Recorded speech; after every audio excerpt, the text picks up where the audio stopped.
ऐसेनी गंभीरपणे स्थिरावलेनी अंतःकरणे आथिला तोची जाणे मानू इये. ज्याचे अंतःकरण गंभीर आणि स्थिर झाले आहे तोच या गीतेचा खरा अर्थ समजू शकतो. अहो अर्जुनाचिये पांती जे परिसणया योग्य होती तिही कृपा करून संती अवधान द्यावे. अर्जुनासारखे जे या ज्ञानास पात्र आहेत त्या संतजनांनी कृपा करून एकाग्रतेने ऐकावे. हे सलगी म्या म्हणितले चरणाम लागोनी विनविले प्रभू सखोल हृदय आपुले म्हणून या. मी प्रेमाने हे सांगितलेले आहे. गुरुचरणी वंदन करून विनंती केली आहे कारण प्रभूचे हृदय अत्यंत विशाल आहे.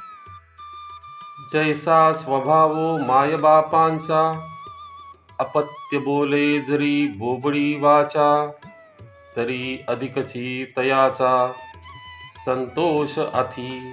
आई वडिलांचा स्वभाव असा असतो की मूल जरी अडखळत बोलले तरी त्यांना अधिक आनंद होतो. तैसा तुम्ही मी अंगीकारिला सज्जनी आपुला मणितला तरी सहज उणे उपसाहला पार्थू काई. तसेच तुम्ही मला आपले मानले आहे म्हणून माझ्यात काही उणेपणा असेल तर तो सहज सहन कराल. मग मी काय मागू. परी अपराधू तो आणिक आहे जे मी गीतार्थ कवळू पाहे ते अवधरा बिनवू लाये म्हणून या. परंतु एक मोठा धाडसाचा अपराध आहे. मी गीतेचा अर्थ सांगण्याचा प्रयत्न करीत आहे म्हणून कृपया लक्ष देऊन ऐका. हे अनावरण विचारिता वायांची धीवसा उपनला चित्ता ये रवी भानुतेजीं काय खद्योता शोभा आथी. विचार न करता मी धाडस केले आहे. सूर्याच्या तेजापुढे काजव्याची काय शोभा असते. का टिटुभू चांचूवरी मापसुये सागरी मी नेणतू त्यापरी प्रवर्ते येथ. जसा तिटवी पक्षी चोचीने समुद्र मोजू पाहतो तसा मी अज्ञानी असून या कार्याला लागलो आहे. आईका आकाश गिंबसावे तरी त्याहुनी थोर होवावे म्हणूनी अपाडू हे आघवे निर्धारिता. आकाशालाही कवेट घ्यावे असे ठरवणे त्याहून मोठे व्हावे लागेल. तसाच मी हा मोठा निश्चय केला आहे. या गीतार्थाची थोरी स्वये शंभू विवरी जेथ भवानी प्रश्नो करी चमत्कारोनी. गीतेचे महत्त्व इतके महान आहे की स्वतः शंकर भगवान त्याचे वर्णन करतात आणि पार्वती प्रश्न विचारते. तेथ हरू म्हणे नेणिजे दैवी जैसे का स्वरूप तुझे तैसे नित्य नूतन देखिजे गीता तत्व. तेथे शंकर म्हणतात देवी जसे तुझे स्वरूप नित्य नवीन आहे तसेच गीतेचे तत्वही सदैव नवे भासते. हे वेदार्थ सागरू जया निद्रिताचा घोरू तो स्वयं सर्वेश्वरू प्रत्यक्ष अनुवादला. ही गीता वेदार्थाचा सागर आहे ज्याच्या निद्रित अवस्थेतून स्वतः परमेश्वराने थेट अनुवाद केला आहे. ऐसे जे अगाध जेथ वेडावती वेद तेथ अल्पमी मतिमंद काय होय. जिथे वेदही थक्क होतात ते ज्ञान आगाध आहे. तेथे माझ्यासारखा अल्पबुद्धी काय करू शकेल? हे अपार कैसेनी कवळावे, महातेज कवडे धवळावे, गगनमुठी सुवावे, मशके केवी. अपरंपार गोष्ट कशी मोजावी? महातेज कसे झाकावे? दासाने आकाश मुठीत धरणे कसे शक्य आहे?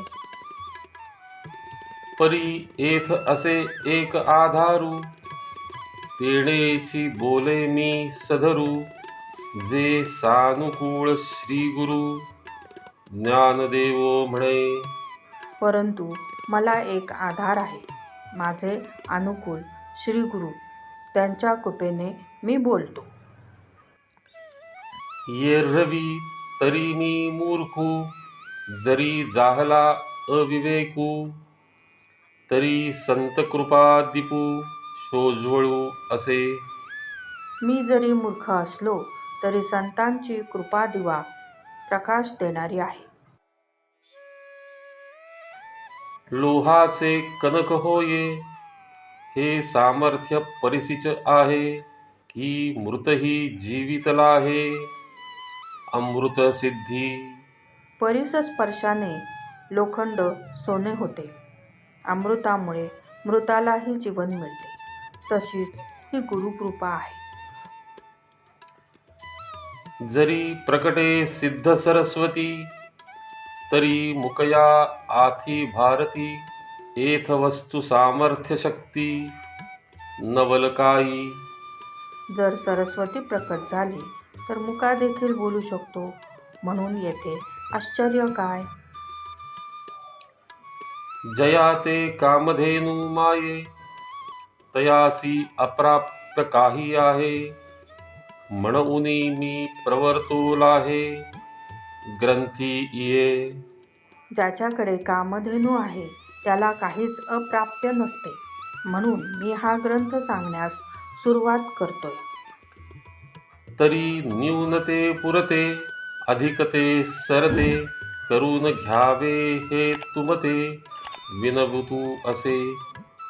माझ्यात काही कमी असेल तर पूर्ण करून घ्या, अधिक असेल तर सोडून द्या, अशी विनंती आहे.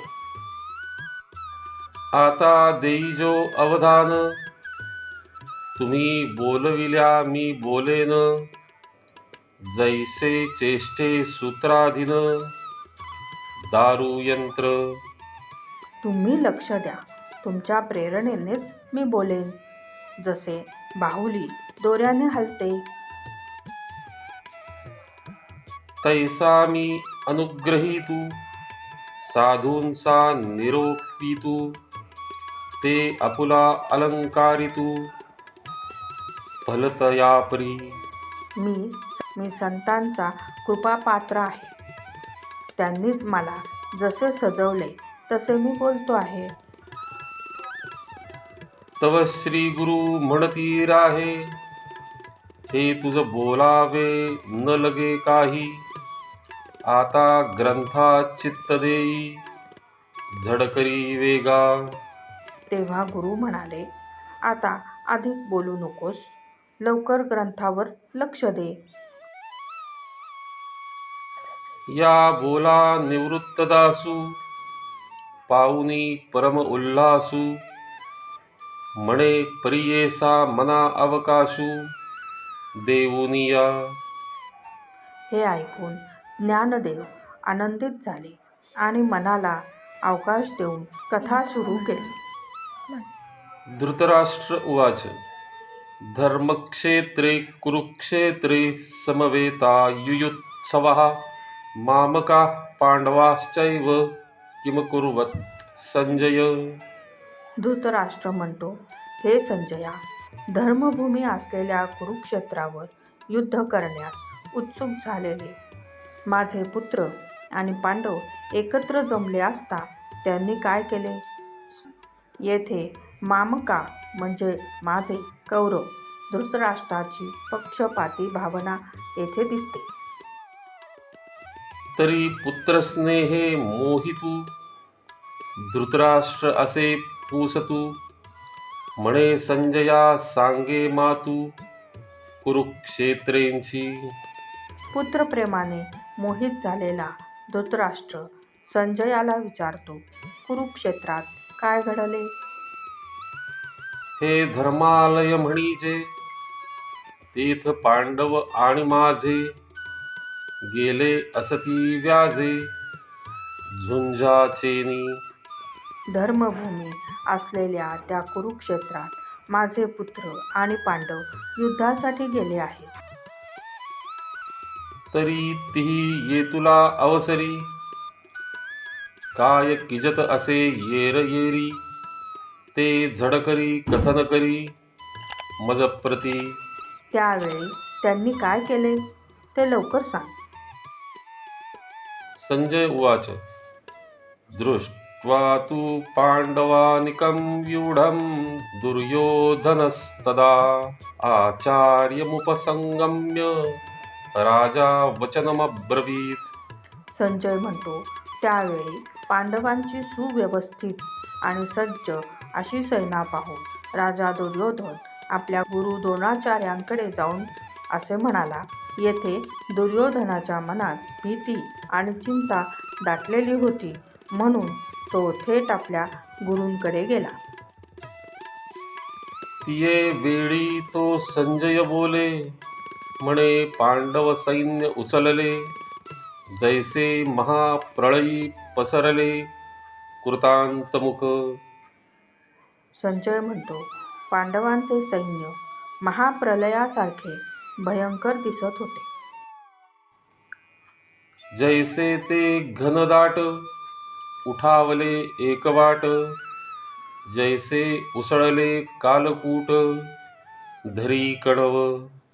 ते दाट भयंकर सैन्य जणू विषारी कालकूट उसळल्यासारखे होते.